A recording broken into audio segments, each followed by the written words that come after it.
नमस्कार दोस्तों, books education YouTube channel में आपका स्वागत है। आज के इस वीडियो में चर्चा करेंगे हम कक्षा 11वीं अभिव्यक्ति और माध्यम पुस्तक से कथा पटकथा पाठ 10, इसका सार और महत्वपूर्ण बिंदुओं का विश्लेषण। इसमें हम चर्चा करेंगे पटकथा के स्रोत, स्वरूप और संरचना क्या होती है, नाटक व फिल्म की पटकथा में अंतर और पटकथा लेखन का प्रारूप कैसा होता है, पटकथा और कंप्यूटर का क्या संबंध है या आज के युग में कंप्यूटर का क्या योगदान है। तो विद्यार्थियों, इससे पहले वाले वीडियो में हमने कथा पटकथा पाठ के प्रश्नोत्तरों का विश्लेषण किया था। इस पाठ से संबंधित प्रश्नोत्तरों के लिए आप डिस्क्रिप्शन में दिए गए लिंक पर जाकर के प्रश्नोत्तरों का अध्ययन कर सकते हैं। इस वीडियो में हम इस पाठ के छोटे से लेकर बड़े बिंदु तक का विश्लेषण बड़ी सटीकता से करेंगे। आप पूरे वीडियो को ध्यान से सुनिएगा।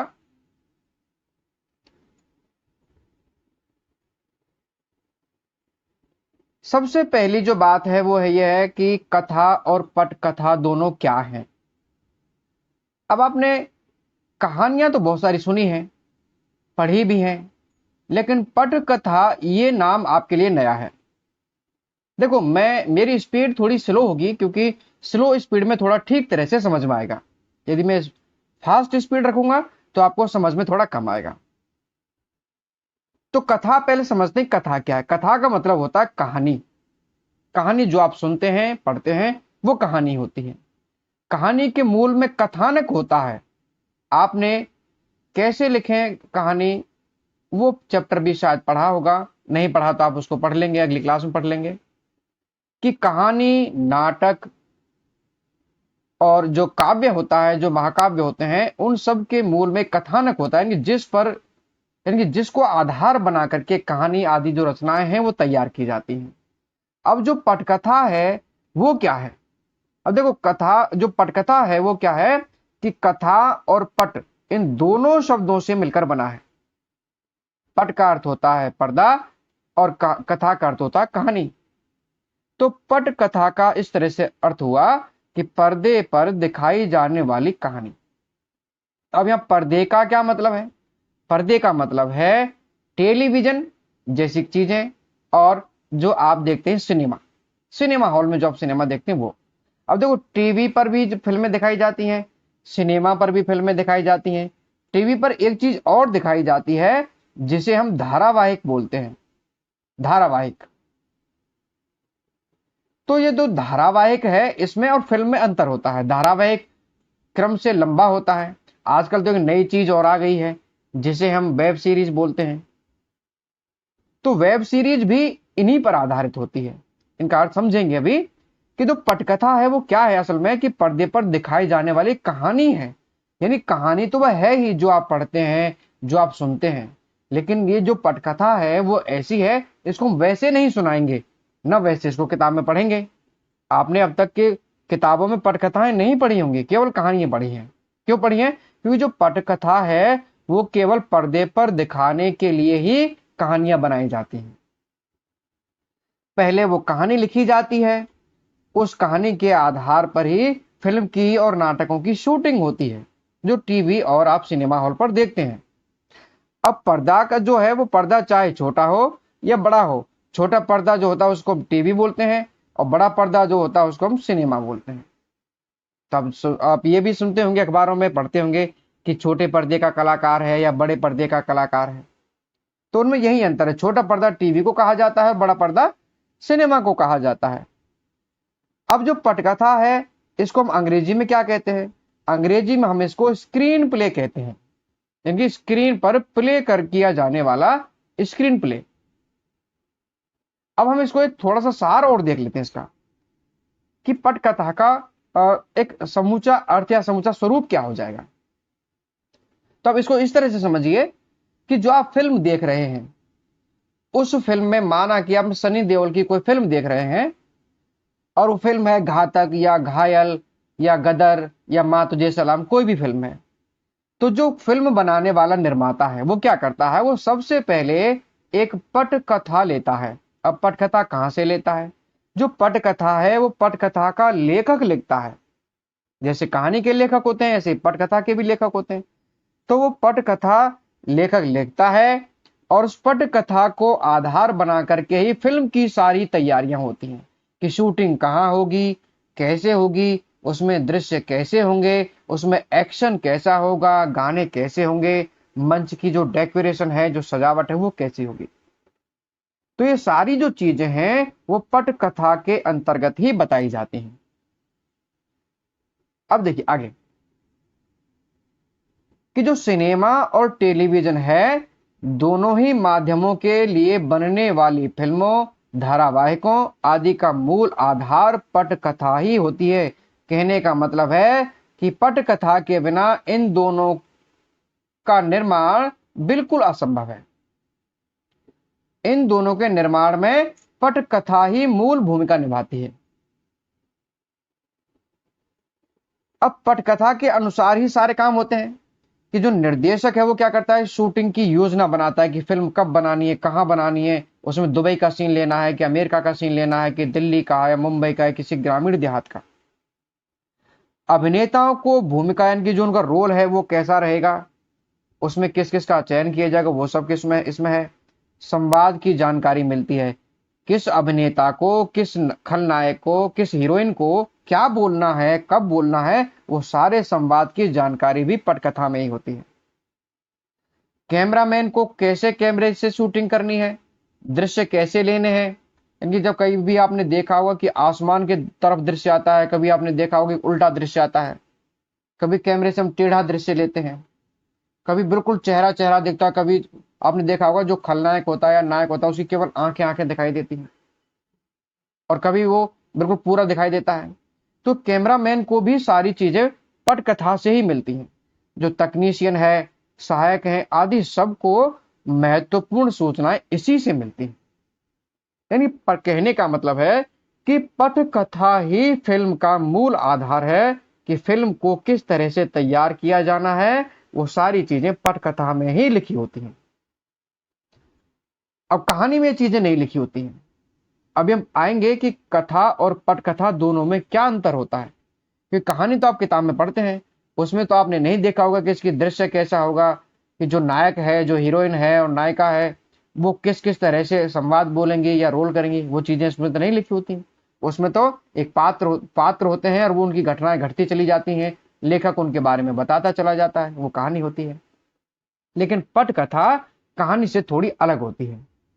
आओ उसको समझते हैं। पटकथा का जो कहानी से अंतर है, उससे पहले हम थोड़ा सा ये जान लेते हैं कि जो कहा पटकथा के जो स्रोत हैं वो क्या होते हैं, पटकथा कहां से ली जाती है। इसको समझने के बाद में हम कथा और पटकथा के अंतर को ठीक तरह से समझ पाएंगे। तो जो पटकथा का अभिन्न अंग है वो क्या है, कथा यानी कि कहानी। इसमें कथानक, जो कथानक होता है वो कहानी का मूल होता है। कथानक के आधार पर ही कहानी लिखी जाती है। और जो कहानी है उसमें यदि हम कुछ चीज जोड़ दें तो वो पटकथा बन जाती है। इन पटकथा को अलग नहीं है, कहानी से ही पटकथा बनती है। कहानी में हम दृश्य संख्या जोड़ देंगे, उसमें निर्देश जोड़ देंगे, उसमें लिख देंगे कि ये कमरे के अंदर का दृश्य है कि कमरे के बाहर का दृश्य है।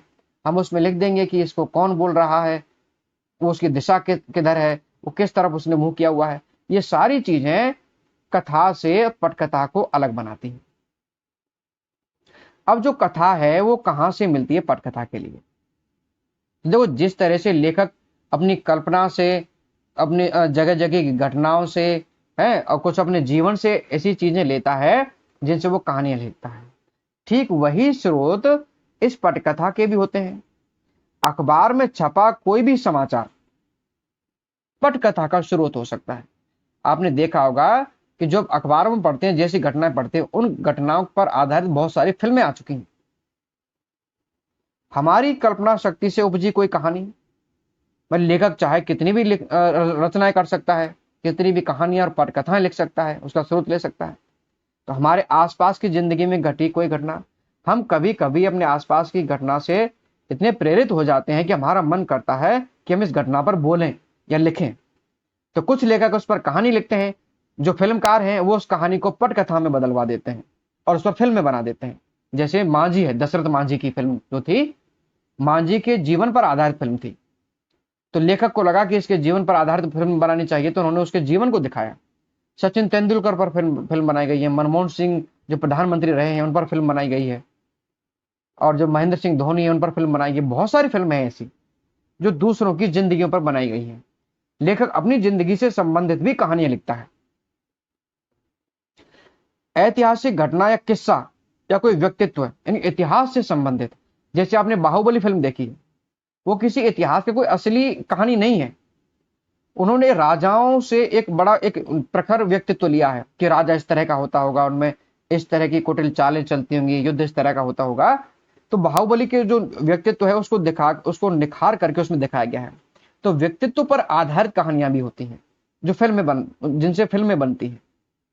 तो ऐतिहासिक घटना है, चंद्रगुप्त है, बहुत सारे राजा महाराजा ऐसे हुए हैं। अब आप देखेंगे कि जो रामायण है, महाभारत है, उन पर कितने सारे नाटक बनाए जा चुके हैं। सम्राट अशोक है, उस पर फिल्में बनाई जा चुकी हैं। तो किसी भी कोई ऐतिहासिक व्यक्ति है, राजा है, या कोई और उसका कोई ऐसा चरित्र है जिसका जो व्यवहार है या जिसका जो कार्य है वो आकर्षक रहे हैं, तो उन पर फिल्में बनाई जाती हैं, नाटक बनाए जाते हैं। साहित्य की किसी भी विधा की कोई भी रचना, साहित्य की किसी भी विधा, अब देखो इसमें कोई सी भी भाषा हो सकती है, अंग्रेजी, उर्दू, संस्कृत, हिंदी, बंगाली, कोई भी भाषा हो सकती है।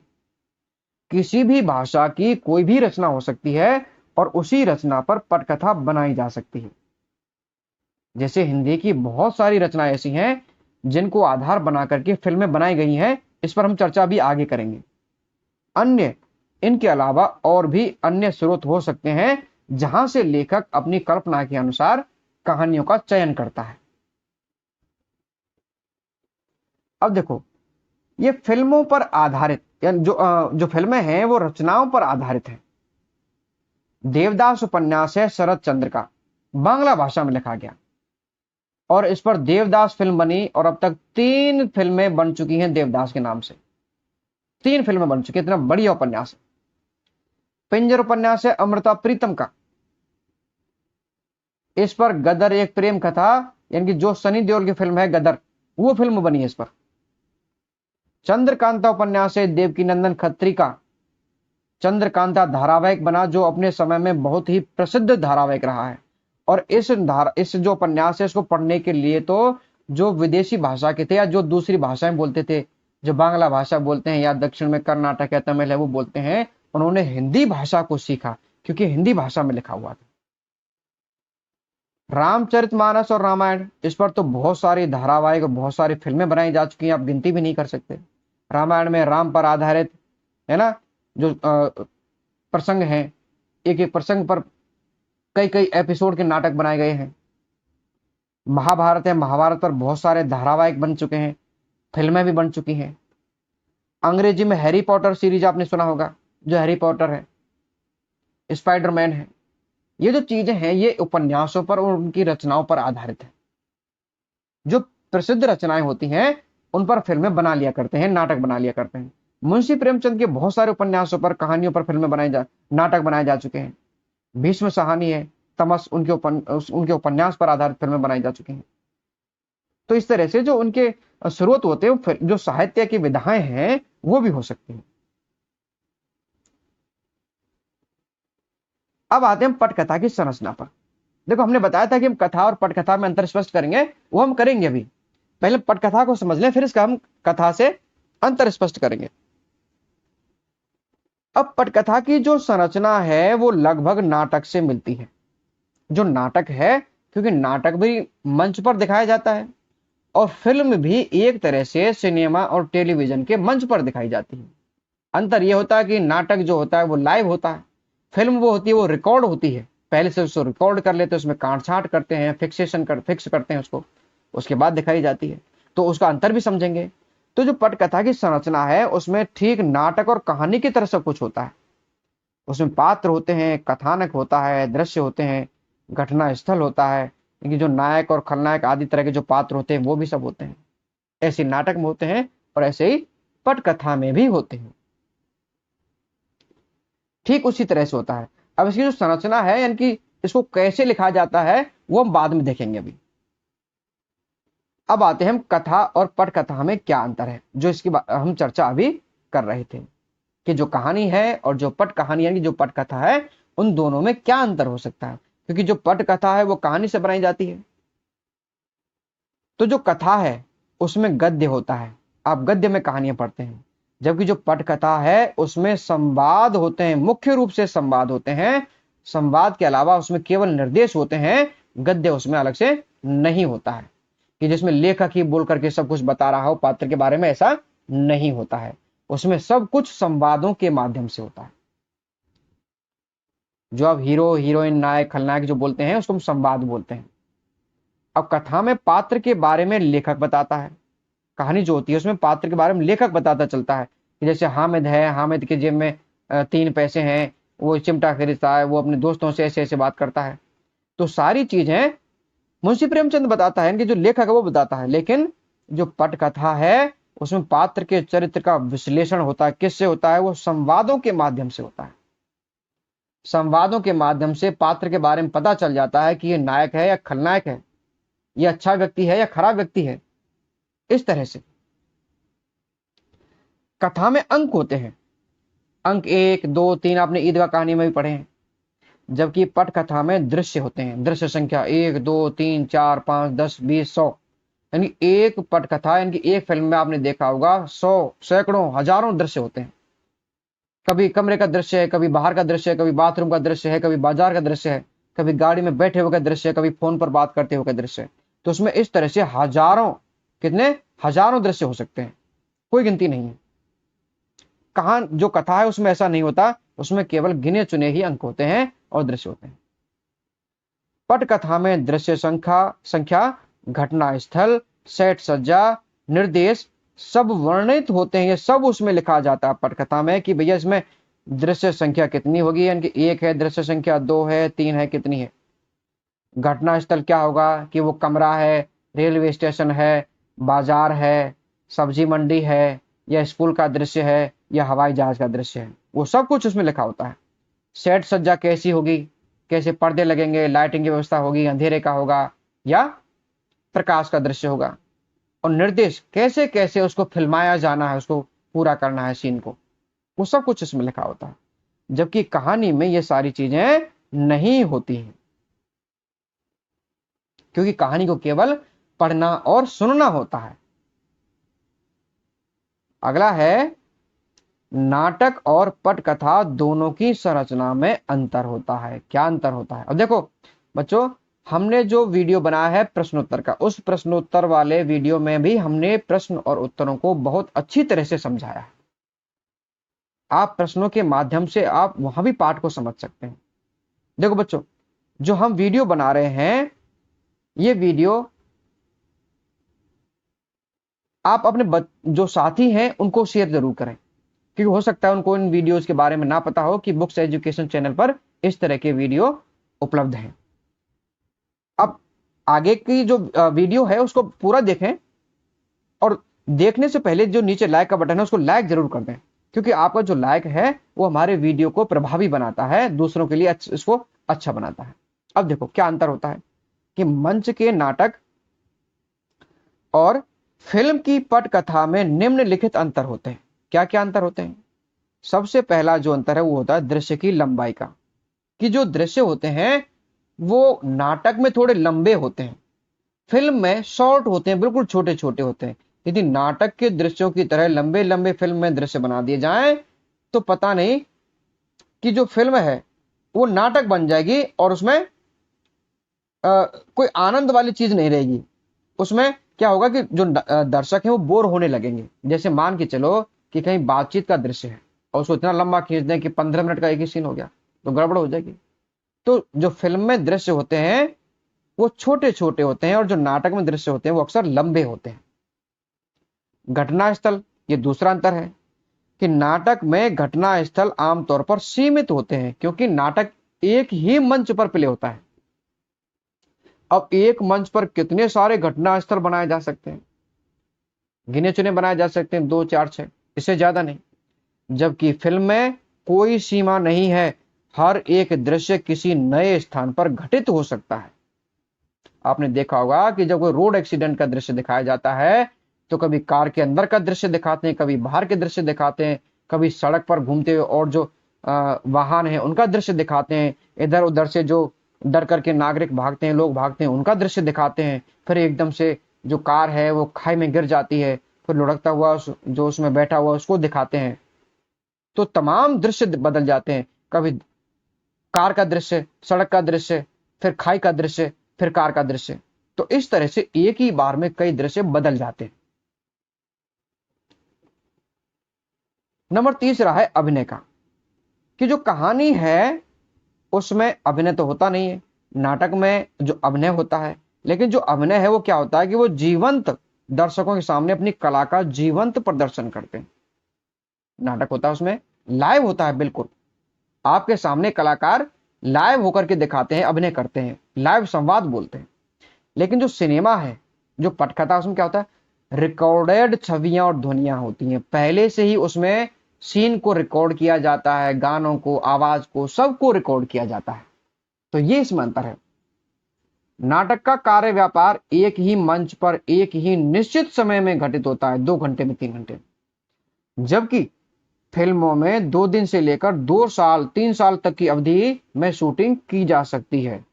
यानी कि फिल्म की शूटिंग में कितना भी समय लग सकता है, जितना अधिक उसको एक्शन और रिएक्शन में फिल्म बनाते हैं उसके लिए उतना ही अधिक समय लगता है। जबकि नाटक 2-3 दिन में हो जाता है। हाँ, फिल्म को दिखाया 2 घंटे में, 3 घंटे में दिखाया जा सकता है। जबकि नाटक कई दिन तक चलता है, 10 दिन 15 दिन में चलता है। जैसे रामायण का जब नाटक होता है, रामलीला का आयोजन जब होता है तो कई दिन तक चलता है, तो उसमें हर एक पार्ट पर अलग अलग नाटक होता है। नंबर 5, नाटक में पात्र, कार्य व्यापार, दृश्यों की संरचना आदि को सीमित रखा जाता है, जबकि सिनेमा में ऐसी कोई सीमा नहीं है। नाटक में पात्र 10-5 हो सकते हैं, 10 हो सकते हैं, 15 हो सकते हैं, इससे ज्यादा नहीं हो पाते, क्योंकि फिर जो दर्शक है उनको याद रखना बड़ा मुश्किल हो जाता है। कार्य व्यापार यानी कि जो अभिनय है, जो क्रियाकलाप है, वो भी सीमित होता है। हम जैसे मान के चलो उसमें बंदूक से कुछ फायरिंग का दृश्य है, तो नाटक में असली की बंदूक या जो नकली की बंदूक है उससे बहुत सारे गुंडों को मारता हुआ नहीं दिखा सकते। वो गिट गिट गिट गिट करके ऐसे सीन क्रिएट करेगा, लेकिन बहुत सारे लोग नहीं मरेंगे, वो केवल 1 या 2 को ही वहां पर मरता हुआ दिखाएंगे। दृश्यों की संरचना उसमें केवल पर्दे होते हैं या लकड़ी का कोई ऐसा नमूना दृश्य वो बना लिया जाता है, फ्रेम, उसके आधार पर ही सेट तैयार होता है। जबकि सिनेमा में क्या होता है, सिनेमा में कितने पात्र हो सकते हैं। आप बाहुबली जब फिल्म देखते हैं तो बाहुबली में तो कितनी लंबी सीना है, दोनों तरफ से कितनी सीन आती है, तो उसमें अनगिनत है, अनगिनत पात्र हो सकते हैं, दृश्य भी अनगिनत हो सकते हैं। और कार्य व्यापार के जो अभिनय है, जो एक्शन है, वो भी तमाम तरह का हो सकता है, उसकी कोई सीमा नहीं है। नंबर 6 क्या है, नाटक की कथा का विकास लीनियर अर्थात एक रेखीय होता है, जो एक ही दिशा में विकसित होता है। जबकि फिल्मों में फ्लैशबैक और फ्लैश फॉरवर्ड की तकनीक का इस्तेमाल किया जाता है। लीनियर का मतलब नाटक केवल आगे बढ़ता है, पीछे नहीं जा सकता, पीछे की घटनाओं को नहीं दिखा सकता। जैसे रामायण है, तो रामायण में राम बोलता है, भरत बोलता है, वो आगे की बातें, वर्तमान की और आगे की बातें बता देते हैं, लेकिन पीछे नहीं लौट सकते। अब देखो जो फिल्म है उसमें फ्लैशबैक होता है, फ्लैश फॉरवर्ड होता है। एक ही जगह खड़ा व्यक्ति पीछे की बातों को सोचने लग जाता है और फिल्म में उसके दृश्य को दिखा देते हैं। वो सोचता सोचता आगे की भी पहुंच जाता है, भविष्य में पहुंच जाता है, उसको भी दिखा देते हैं, उसको फ्लैश फॉरवर्ड बोलते हैं। इनका हम अलग से जिक्र भी करेंगे अभी। अब क्या है कि जो फिल्में हैं, फिल्मों में अलग अलग स्थानों पर क्या घटित हो रहा है सब एक ही समय में दिखाया जा सकता है, जबकि नाटक में ऐसा नहीं होता है। अलग अलग स्थानों पर 2 व्यक्ति फोन पर बात कर रहे हैं तो दोनों को दिखा सकते हैं फिल्म में एक साथ, जबकि नाटक में नहीं हो सकता। फिल्म में फोन भी हो रहा है, इधर फोन हो रहा है, उधर लड़ाई हो रही है, घर में आग लग गई है, पुलिस का सीन भी दिखाया जा रहा है। तो इस तरह से अलग अलग स्थानों पर क्या घटित हो रहा है वो सब कुछ इसमें दिखा सकते हैं, लेकिन नाटक में अलग अलग स्थानों को एक बार में नहीं दिखाया जा सकता। अब है फ्लैशबैक, जिसका हम जिक्र अभी कर रहे थे। फिर जो फॉरवर्ड है उस पर हम चर्चा करेंगे कि वह तकनीक जिसमें अतीत में घटी घटनाओं को वर्तमान में दिखाया जाता है उसे फ्लैशबैक कहा जाता है। अब आप इसे बिल्कुल समझ गए होंगे आसान भाषा में। यानी कि मैं अब बात कर रहा हूं और मैं पिछले समय की बातों को बात करते करते सोचने लग जाता हूं, तो फिल्म में क्या होता है कि वो उन सीन को दिखाने लग जाते हैं। सपना देखते हैं, उस सपने को भी दिखाने लग जाते हैं। ये फ्लैशबैक है। देखा वर्तमान में ही जाता है लेकिन पिछली बातों को देखा जाता है, तो फ्लैशबैक है। और फॉरवर्ड क्या होगा, इसमें हम आगे की बातों को देखेंगे। वह तकनीक जिसमें भविष्य में घटने वाली घटना को वर्तमान में ही दिखाया जाता है उसे फ्लैश फॉरवर्ड कहते हैं। यानी मैं यहां बैठा बैठा सोचता रहूं कि आगे क्या होगा, आगे क्या होगा, और वो सारी चीजें फिल्म के सेट पर दिखा देते हैं, उसे फ्लैश फॉरवर्ड बोलते हैं। अब इसका हम एक उदाहरण ले लेते हैं। आपकी किताब में भी उदाहरण दिए हुए हैं, आप वहां से भी पढ़ सकते हैं और समझ में आ जाएगा। यहां भी हमने एक उदाहरण बनाया हुआ है, आप इसको भी देख लें कि फिल्म में दृश्य दिखाया जाएगा। कैसे दिखाया जाएगा कि कोई एक नौकरानी रसोई में काम कर रही है। ये वर्तमान काल है, नौकरानी काम कर रही है, वर्तमान काल में दिखा रहे हैं। उसने एक दिन पहले मसाले का पैकेट रसोई में रखा था लेकिन भूल गई। अब वह कल की उस मसाले रखने वाली बात को याद करती है कि वो जब बाजार से मसाला लाई थी उसने उसको कहां रखा था, वो सोचती है। तो ये सारी चीजें फिल्म में दिखाई जाती हैं। तो वर्तमान में खड़ी है, लेकिन अब क्या दिखाया जा रहा है दृश्य में कि वो बाजार से आ रही है और उस अपने मसाले के पैकेट को किसी अलमारी में रख देती है। ये भूतकाल का हो गया। तो ये क्या है, अब ये फ्लैशबैक है। भूतकाल की घटना को दिखाया, फ्लैशबैक हो गया। अब देखो अब क्या होता है। अब आगे चलते हैं कि उसे मसाले का पैकेट याद आ जाता है और वह उसे ढूंढ लेती है, लेकिन गलती से शीशे का महंगा ग्लास उसके हाथ से टकराकर टूट जाता है। और टूट गया, ये वर्तमान काल में हुआ। मसाला मिल गया वर्तमान काल में, मसाले के बारे में सोचा भूतकाल में, अब गिलास टूटा वर्तमान काल में। अब क्या होता है, अब वह डरकर मन ही मन सोचती है कि मालकिन आ गई है। मन ही मन सोच रही है, आई नहीं है, मन ही मन सोच रही, कल्पना कर रही है। उसे डांटने लगती है, किसको, नौकरानी को। ये फ्लैश फॉरवर्ड है। आगे जो अभी घटना हुई नहीं है उसको पहले से वो सोचने लग जाती है। यानी फिल्म में आगे की घटना को भी दिखाया जा सकता है, तो इसे फ्लैश फॉरवर्ड कहते हैं। फिर अचानक वह पूर्व स्थिति में आ जाती है, वर्तमान काल में फिर आ जाती है। तो जो क्या है, बस यहां इसके माध्यम से समझेंगे कि जो वर्तमान काल में घटनाएं घटित हो रही हैं उसमें जब भूतकाल की घटनाओं को फिल्म पर दिखाते हैं तो फ्लैश फॉरवर्ड है, वो फ्लैश बैक है। और भविष्य काल की घटना को जब होता हुआ दिखाते हैं तो वो फ्लैश फॉरवर्ड है। ठीक है, ये समझ में आपको आ गया होगा। अब अगला क्या है, पटकथा की मूल इकाई क्या है। पटकथा की, जो मैंने आपको बताया था कि पटकथा जो है कहानी से बनती है, कहानी कथानक से बनती है। लेकिन पटकथा में जो सबसे मोस्ट चीज होती है वो क्या चीज होती है, और वो होती है दृश्य। तो पटकथा की जो मूल इकाई है वो दृश्य होती है, क्योंकि एक ही जगह पर एक ही समय में लगातार चल रहे कार्य व्यापार के आधार पर एक दृश्य निर्मित होता है। यदि इन तीनों में से किसी एक को बदल दिया जाए तो पूरा दृश्य ही बदल जाता है। अब आप इससे क्या समझे, हम इससे समझते हैं कि फिल्म में जो दृश्य दिखाया जाता है, आपने देखा होगा कि एक समय में एक स्थान पर कोई एक घटना दिखाई जाती है, चाहे वो 1 सेकंड का है चाहे वो 5 सेकंड का है। घटना दिखा दी, दृश्य बन गया। यदि हम इसमें से घटना को हटा दें, कोई बहुत अलग तरह की घटना को इसमें जोड़ दें, तो पूरा दृश्य खराब हो जाता है। क्योंकि मान के चलो घर में नाश्ते का समय है, सुबह सुबह का, अब नाश्ते पर सब लोग बैठ गए हैं। अब घटनास्थल कहां का है, कमरे का है, समय कब का है, सुबह का है। अब घटना क्या दिखाई जा रही है कि वो क्रिकेट की दिखाई जा रही है, कि वहां किचन में बैठे बैठे वो क्रिकेट खेलने लगे, तो दृश्य बिगड़ जाता है। तो इसमें समय, स्थान और घटना तीनों का मेल जोल करना पड़ता है, तब जाकर के दृश्य बनता है। पटकथा लिखने का तरीका क्या है। पटकथा लिखने का तरीका। और देखो हमने कहानी का तो पढ़ी है हमने, तो हमें पता है कि कहानी इस तरह से लिखी जाती है, लेकिन पटकथा क्योंकि नया है हमें नहीं पता है। तो पटकथा लिखने का एक विशेष तरीका होता है। कैसा तरीका होता है? विशेष, बिल्कुल विशेष तरीका होता है। हमेशा दृश्य संख्या के साथ दृश्य का घटना स्थल लिखा जाता है, कि दृश्य संख्या मान के चलो जैसे 4 है, घटना स्थल कहाँ है? कमरा है, रेलवे स्टेशन है, पुलिस स्टेशन है, गांव का दृश्य कहाँ का है, वो लिखा जाता है कि दृश्य संख्या 4 का घटना स्थल क्या होगा? गांव के कुएं का दृश्य होगा। और कहाँ है? या तो वो कमरा है, या फिर वो पार्क है, वो रेलवे स्टेशन है, क्या हुआ है, वो स्थान कहाँ है उसका जिक्र होगा। उसके बाद घटना का समय, कि वो सुबह की है, दिन की है, रात की है, शाम की है, कब की है, वो लिखा जाएगा उसमें। फिर फिल्म की जो शूटिंग होती है वो समय को ध्यान में रखते होती है। रात की शूटिंग है, रात का दृश्य है तो रात में शूटिंग होगी, दिन का है तो दिन में शूटिंग होगी।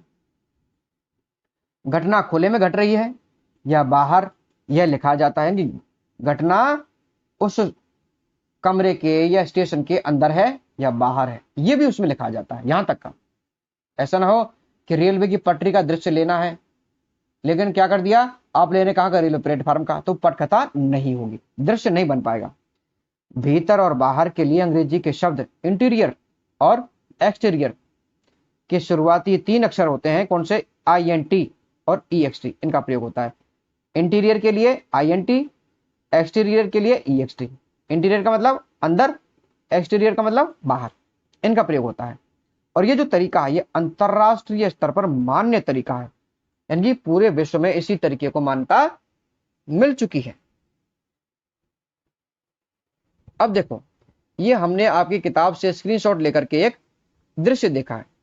दृश्य कैसे? देखो यहाँ दृश्य संख्या लिखी है, जो हमने अभी पढ़ा था कि दृश्य संख्या लिखी होती है। अब इसके घटना स्तर लिखा होता है। देखो, शिक्षा अधिकारी का स्तर कहाँ है? दफ्तर है। बाहरी कक्ष है, दिन का समय है, या फिर अंदर का जो दृश्य है वह है, बाहरी कक्ष में अंदर है। ये दृश्य हम पढ़ लेते हैं। शिक्षा अधिकारी के कमरे के बाहर, शिक्षा अधिकारी के कमरे के बाहर उसके नाम और पद की तख्ती लगी है। उसी के साथ मुलाकात का समय भी लिखा है। एक स्टूल पर चपरासी बैठा है, सामने की बेंच पर रजनी और 3-4 लोग बैठे हैं, प्रतीक्षा कर रहे हैं। ये उसका दृश्य है, ये निर्देश है। ये क्या है? निर्देश है। ये पटकथा में लिखना पड़ता है। सामने की बेंच पर रजनी और 3-4 लोग बैठे हैं, प्रतीक्षारत। रजनी के चेहरे से बेचैनी टपक रही है, बार बार अपनी कलाई में बंधी घड़ी देखती है। मिलने का समय समाप्त होता जा रहा है। ये निर्देश है, वहां दृश्य तैयार किया जा रहा है। अब रजनी बोलती है, संवाद है। देखो इसमें गद्य वैसा नहीं है जैसा कहानी में होता है, सीधे संवाद शुरू है, निर्देश के बाद संवाद शुरू है। चपरासी से क्या कहती है? कितनी देर और बैठना होगा? चपरासी, हम क्या बोलेगा, जब साहब घंटी मारेगा, बुलाएगा, तभी तो ले जाएगा, बहुत निजी रहता है ना साहब, चपरासी बोलता है। रजनी क्या बोलती है अपने में ही भुनभुनाते हुए? यह तो लोगों से मिलने का समय है ना, न जाने किस में बिजी बनकर बैठ जाते हैं। यह संवाद है। अब चपरासी दूसरी तरफ देखने लगता है। कट टू, अब दृश्य काट दिया जाता है, यानी एक दृश्य यहां तक तैयार हो गया, दृश्य संख्या 4। ठीक है। अब दृश्य संख्या 5, यहीं की बात है। शिक्षा अधिकारी का दफ्तर है, बाहरी कक्ष है, दिन है और अंदर है। कैमरा ऑफिस के अंदर चला जाता है, यानी अब तक कहां का दृश्य था? ये बाहर का, यानी कि एक्सटीरियर, बाहर, EXT, एक्सटीरियर का है। अब अंदर का है, ये INT, इंटीरियर का। कैमरा ऑफिस के अंदर चला जाता है। साहब मेज पर पेपर वेट घुमा रहा है, घड़ी, फिर घड़ी देखता है, फिर घुमाने लगता है। कट टू, केवल इतना सा सीन दिखाते हैं और सीन को कट कर देते हैं, सीन बंद हो जाता है। अब नया सीन बनेगा 6। तो आपने देख लिया होगा कि पटकथा का दृश्य वो कैसे तैयार होता है। आपकी किताब में इतना ही टॉपिक है तो इसको हम इतना ही समझाएंगे। ठीक है। ये समझाने की तो फिल्म में किस किस तरह से बनती है बहुत कुछ है, पूरा तो नहीं समझाया जा सकता, केवल जितना आपके पाठ में है उससे संबंधित हम आपको समझा रहे हैं। वर्तमान समय में पटकथा लिखने में कंप्यूटर का योगदान, क्या योगदान है? आज कंप्यूटर पटकथा लेखन में हमारी भरपूर मदद करता है। देखो हर क्षेत्र में मदद कर रहा है हमारा कंप्यूटर। मोबाइल भी एक तरह का कंप्यूटर है। हॉस्पिटल में जाइए आप, अल्ट्रासाउंड की मशीन है, एक्सरे की मशीन है, सब तरह का जो काम है, ऑफिस का काम, वो सब कंप्यूटर में हो रहा है। आपकी ऑनलाइन पढ़ाई भी आजकल कंप्यूटर मोबाइल में होती है। तो पटकथा है, इसके क्या है कि बहुत सारे सॉफ्टवेयर बाजार में ऐसे हैं जिनमें पटकथा का प्रारूप यानी कि जो इसका फॉर्मेट होता है वो पहले से तैयार मिलता है, बस उसमें शब्द फीड करने होते हैं। उसमें गड़बड़ियों का भी पता चल जाता है कि कहाँ गलत है कहाँ नहीं है। कई सुझाव देने में मदद करता है, लेकिन सुझावों को मानना और ना मानना लेखक के ऊपर निर्भर करता है कि वो कंप्यूटर की बातों को माने और ना माने, या बिल्कुल अपना नई तरह की जो है पटकथा है वो लिख रहा है। प्रिय विद्यार्थियों, वीडियो आपको जरूर पसंद आया होगा। यदि वीडियो में आपको कुछ लगा है कि इसमें हमने किसी चीज को अच्छी तरह से नहीं समझाया है, तो आप हमें कमेंट बॉक्स में कमेंट जरूर करके बताएं, अच्छा लगा है तो भी और नहीं लगा है तो भी। धन्यवाद।